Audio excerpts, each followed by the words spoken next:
Welcome back to my YouTube channel study learner. ये आधुनिक इतिहास चैप्टर नंबर 8 है, कांग्रेस और उसके सत्र। भारतीय राष्ट्रीय कांग्रेस की स्थापना कितने प्रतिनिधियों के साथ हुई थी?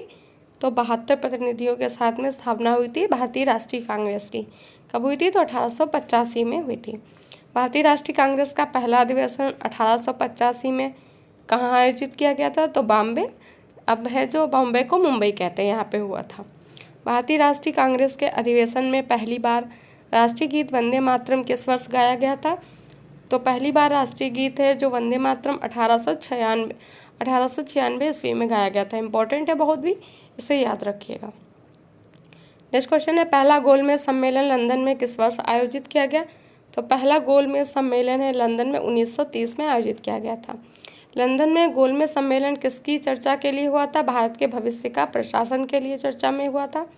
1930 से 32 के दौरान भारत के राजनीतिक मुद्दों से संबंधित कितने गोलमेज सम्मेलन आयोजित किए गए? तो 3 थे, 1930, 31 और 32 में किए गए थे। तीसरा गोलमेज सम्मेलन वर्ष में आयोजित किया गया था तो 1932 में, पहला 1930 में, सेकेंड वाला 1931 में किया गया था। स्वतंत्रता संग्राम के दौरान भारतीय राष्ट्रीय कांग्रेस के एकमात्र अध्यक्ष थे। कौन थे जिन्होंने निर्वाचित होने के बाद भी अध्यक्ष पद से इस्तीफा दे दिया गया? तो ये थे सुभाष चंद्र बोस। ये भारतीय राष्ट्रीय कांग्रेस के अध्यक्ष थे। इन्होंने निर्वाचित होने के बाद में अध्यक्ष पद से इस्तीफा दे दिया था। नेक्स्ट क्वेश्चन है, 1937 में कांग्रेस ने कितने राज्यों में मंत्रालयों का गठन किया था? तो कांग्रेस ने 7 राज्यों में मंत्रालयों का गठन किया था। भारतीय राष्ट्रीय कांग्रेस के संस्थापक A.O. ह्यूम थे। भारतीय राष्ट्रीय कांग्रेस के प्रथम महासचिव A.O. ह्यूम थे।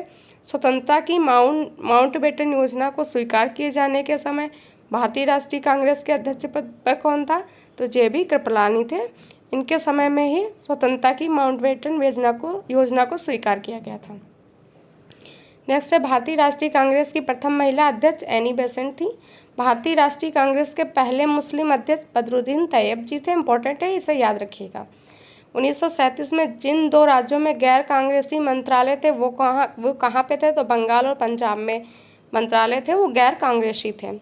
1906 में आयोजित अपने अधिवेशन में स्वराज को कांग्रेस का लक्ष्य घोषित किया था। तो कोलकाता में जो अधिवेशन हुआ था उसमें कांग्रेस का लक्ष्य घोषित किया गया था। स्वराज को कांग्रेस का लक्ष्य घोषित किया गया कब? 1906 में। और किस अधिवेशन में? तो कोलकाता अधिवेशन में। बालपाल और लाल किसके सबसे प्रमुख नेता थे? तो ये कांग्रेस पार्टी के प्रमुख नेता थे।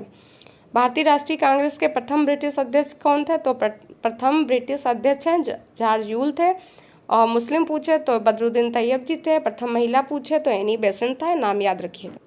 नेक्स्ट क्वेश्चन है, भारतीय राष्ट्रीय कांग्रेस के प्रथम अधिवेशन की अध्यक्षता व्योमेश चंद्र बनर्जी ने की थी।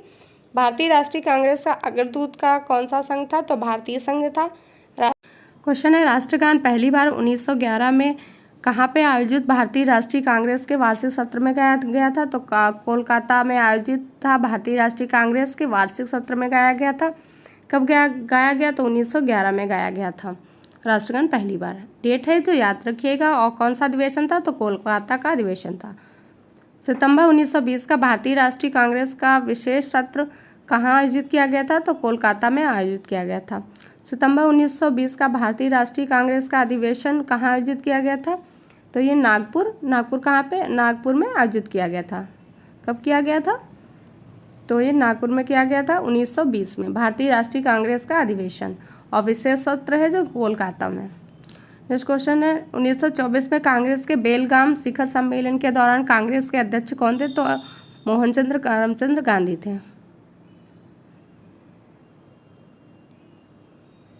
नेक्स्ट क्वेश्चन है, भारतीय राष्ट्रीय कांग्रेस की पहली भारतीय महिला अध्यक्ष कौन थी 1925 में?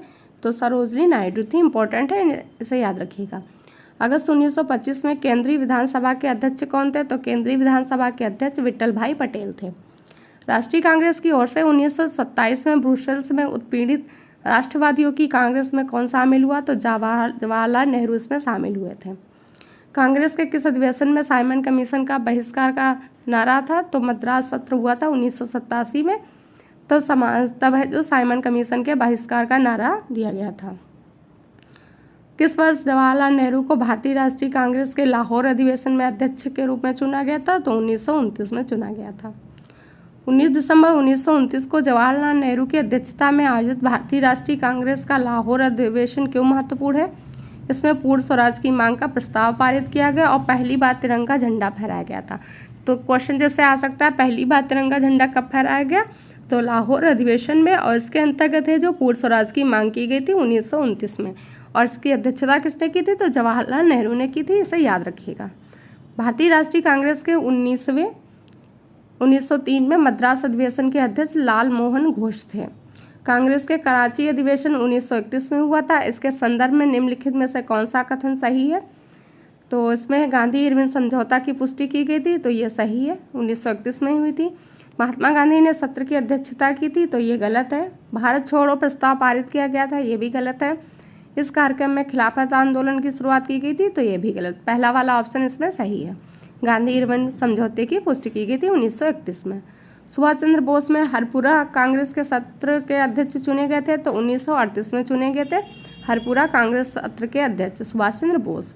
1939 में सुभाष चंद्र बोस को किसने हराकर कांग्रेस पार्टी के अध्यक्ष चुने गए थे? तो पट्टाभी सीतारामैया को हराकर कांग्रेस पार्टी के अध्यक्ष चुने गए थे सुभाष चंद्र बोस। कब? तो 1939 में। इंपॉर्टेंट है, इसे याद रखिएगा। 1940-46 के दौरान कांग्रेस के अध्यक्ष कौन था? तो मौलाना आज़ाद थे। वो 1940 से 46 के बीच में कांग्रेस के अध्यक्ष थे। नेक्स्ट चैप्टर नंबर 9 है मुस्लिम लीग। पहला क्वेश्चन है, अखिल भारतीय मुस्लिम लीग की स्थापना किस वर्ष हुई थी? तो 1906 में हुई थी। अखिल भारतीय मुस्लिम लीग की स्थापना आगा खां के द्वारा की गई थी। अखिल भारतीय मुस्लिम लीग की स्थापना कहाँ हुई? तो ढाका में हुई। तो 3 क्वेश्चन बन गए कि अखिल भारतीय मुस्लिम लीग थी, उसकी स्थापना कब हुई? तो 1906 में, ढाका में, और किसके द्वारा? तो आगा खां के द्वारा हुई थी। 1930 में मुस्लिम लीग के अध्यक्ष कौन थे? तो सर मोहम्मद इकबाल थे 1930 में मुस्लिम लीग के अध्यक्ष। मुस्लिम लीग ने अलग मुस्लिम राज्य की वकालत कब और कहाँ की थी? तो 1940 के लाहौर अधिवेशन में मुस्लिम लीग ने अलग मुस्लिम राज्य की वकालत की थी। इंपॉर्टेंट है, इसे याद रखिएगा। कब की थी? 1940 में लाहौर के अधिवेशन में। मुस्लिम लीग द्वारा किस दिन को प्रत्यक्ष कार्रवाई दिवस घोषित किया गया? तो मुस्लिम लीग द्वारा है जो 16 अगस्त 1946 को प्रत्यक्ष कार्यवाही दिवस घोषित किया गया था। भारत के किस कस्बे या शहर में मोहम्मद अली जिन्ना के नाम पर एक मीनार है? तो गुंटूर है आंध्र प्रदेश में, यहाँ पे मोहम्मद अली जिन्ना के नाम पर एक मीनार है। चैप्टर नंबर 10 है आधुनिक इतिहास में कुछ और संघ हैं जो 1784 में एशियाटिक सोसाइटी ऑफ बंगाल की शुरुआत किसने की थी? तो विलियम जोन्स थे। उन्होंने एशियाटिक सोसाइटी ऑफ बंगाल की शुरुआत की। कब की? तो 1784 में। वर्ष 1866 में पूर्वी भारतीय संघ, जिसे ईस्ट इंडिया एसोसिएशन कहते हैं, इसका गठन किस शहर में हुआ था? तो लंदन में हुआ था। 1870 में भारतीय सुधार संघ, जिसे इंडियन रिफॉर्म एसोसिएशन कहते हैं, इसके संस्थापक थे केशव चंद्र सेन। नेक्स्ट क्वेश्चन है सत्यशोधक समाज की स्थापना किसके द्वारा की गई? तो 1873 में ज्योतिबा फूले के द्वारा की गई थी। इंपॉर्टेंट है, 7 टाइम्स रिपीटेड क्वेश्चन है, इसे याद रखिएगा। सुरेंद्रनाथ बनर्जी और आनंद मोहन बोस ने 1876 में बंगाल में किसकी स्थापना की? तो भारतीय संघ की स्थापना की थी। स्वदेशी आंदोलन भारत में किस विरोधी आंदोलन के दौरान शुरू हुआ था? तो स्वदेशी आंदोलन भारत में बंगाल विभाजन विरोधी आंदोलन के दौरान शुरू हुआ था। 1914 के दौरान बर्लिन में इंडियन नेशनल पार्टी की स्थापना किसने की थी? तो की थी चंपक रमन पिल्लई ने की थी। कहाँ पे की थी? बर्लिन में की थी। भारत का सबसे पुराना ट्रेड यूनियन संगठन कौन है? तो अखिल भारतीय ट्रेड यूनियन कांग्रेस है, भारत का सबसे पुराना ट्रेड यूनियन संगठन है। भारत में कम्युनिस्ट पार्टी का गठन किस वर्ष हुआ? तो 1925 में हुआ था। अखिल भारतीय महिला सम्मेलन की स्थापना कब हुई? तो 1927 में हुई। 1934 में कांग्रेस सोशलिस्ट पार्टी की स्थापना किसके नेतृत्व में हुई? तो जयप्रकाश नारायण थे, राम मनोहर लोहिया, नरेंद्र देव, मीनू मस्तानी के नेतृत्व में हुई थी। नेक्स्ट क्वेश्चन है किस नेता ने इंडियन होम रूल सोसाइटी की स्थापना की? तो श्यामजी कृष्ण वर्मा थे, उन्होंने इंडियन होम रूल सोसाइटी की स्थापना की थी। 1936 में इंडियन सिविल लिबर्टीज यूनियन की स्थापना जवाहरलाल नेहरू ने की थी।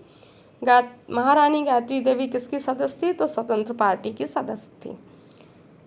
कल की क्लास में आधुनिक इतिहास चैप्टर नंबर 11 होगा प्रमुख व्यक्तित्व। अगर आज की क्लास आपको पसंद आए तो लाइक शेयर सब्सक्राइब करिएगा वीडियो को देखने के लिए। Thank you.